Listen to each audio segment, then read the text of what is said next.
Okay, take two, December 15th. It's Sunday. Got the Christmas music going over here. Been at it for a while here. So far, so good. I mean, motor's on, mounted. Chain good. Everything's good.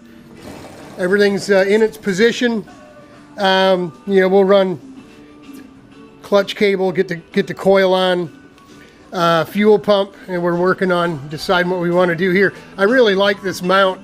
This was on the laydown cart. It was actually connected. This was in a Zeus fastener on the floor tray, but you can see this here rubber mounted deal will go right into the top of one of these, and that's what I bought two more of these for. One for probably for the pipe to mount the silencer, and another one to maybe mount one of these. So we'll see. Maybe we put that thing right on this tab right here, right? And then, the pump would be down low. I don't intend to put a big air box on this thing, just an air filter. So, shift's really nice, man. I'm really super, super happy with the shifting. I wish I could sit this thing down and get you a vantage point of, maybe I can set something up real quick. Let's see what we can do, folks. Since we don't have a cameraman.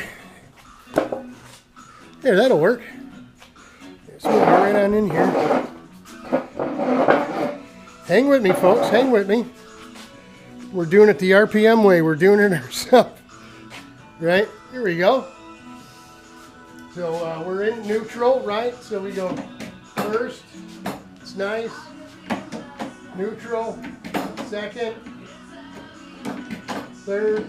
Fourth, fifth, sixth, fifth, fourth, third, second, neutral, first, and back to neutral. So it's really nice,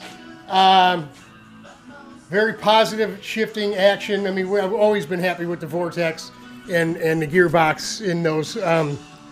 We've driven a few other motors, the Motori 7, we've driven some TMs. Some other stuff. TM about the same as the Vortex. But I didn't know this. John West. Hey, John, what's up? John, Debs, hey, Merry Christmas. John told me that all those shafts and gears for all these engines are made by a handful of companies worldwide, whether they're Japanese or Italian or German or whatever.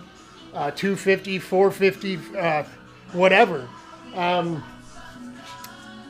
That's interesting because when I was working on how to get the Pavesi gear ratios into a Vortex or a TM or whatever, trying to combat the idea that the Pavesi had a gear that the rest of us don't have, I was ready to have a wire EDM, the center of the spline out of a Pavesi gear and a Vortex gear and have them welded together.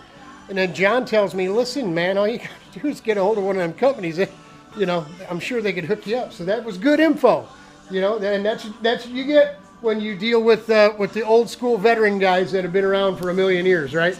No offense, John. But, so we're super happy with where we're at, man. I mean, it's really, really starting to come together. We put a little spray bomb paint on the magnesium hubs. I mean, they were pretty oxidized. We wire wheeled them, and the oxidation is going to come back through there. But for putting it together, it's a fashion show out there. And if you don't think it is, wait till I get to the track, and I'll show you that it's a fashion show. So the RPM guys, man, it's going to run. It's going to be solid, and it'll be quick, and it's going to look good, man. These are cookie cutter go-karts. You don't have a lot of expression. The expression will come with the sticker kit when I put the sticker kit on the bodywork that we had made up. That's pretty cool stuff. That'll be awesome. We got to get it back on the ground. Now it's too heavy for me to shove off the back on my own. So we got to wait till Rich comes over or something. But we'll get her on the ground and we'll set the height of the steering because obviously this is a new piece. We had this one here. It was on it. And we wanted a new piece that wasn't so sloppy, and it's got multiple locations, as you can see, 1, 2, unlike the other one, and then the Kart has 2. So I think it's all the way up, and it's in position 2, right? We can go down into this hole, into this here. We can go down quite a bit, but we won't know that till we sit in it and see how it feels. It just, right now, it looks kind of like a diesel truck, like she's a little too high, and we may end up having to trim the shaft down and re-drill and move the steering wheel further down too. It's all going to come to comfort, how we like it, how it feels. But everything in place, everything bolted right back up. Couple things we weren't, I should have probably took better pictures when I disassembled. We had to take the shift lever off and put it back on. There's a mark on the case here from the Enduro where it needed to be for the Enduro butterfly shifter to be positioned center, right to left. And we set it up that way, and then had to take it apart. And it's all pretty tight here. To get this off, you have to unbolt it down there. The seat wasn't in either. But we're doing pretty good. We're at the point I told you we were going to be at when we left you in the last video, right? We wanted to get the motor on. Tomorrow I'll come out. Like I said, we'll get coil on. We'll figure out what we want to do with fuel pump and get it mounted. We'll find an outer for our, we got a bunch of clutch cables. Find a fitting for up in here. We'll just probably just lay it up in there, and there's no sense in going 10/10 if we've got to take it apart.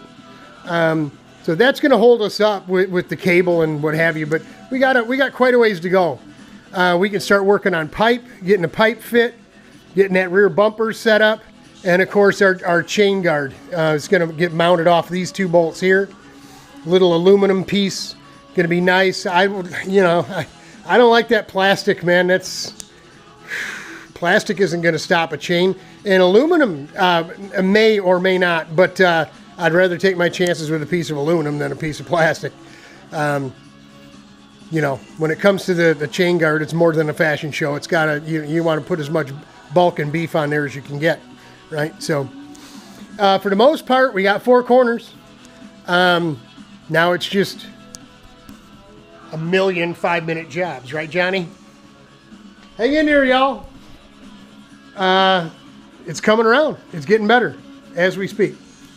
Hang in there, y'all. I'm praying for you.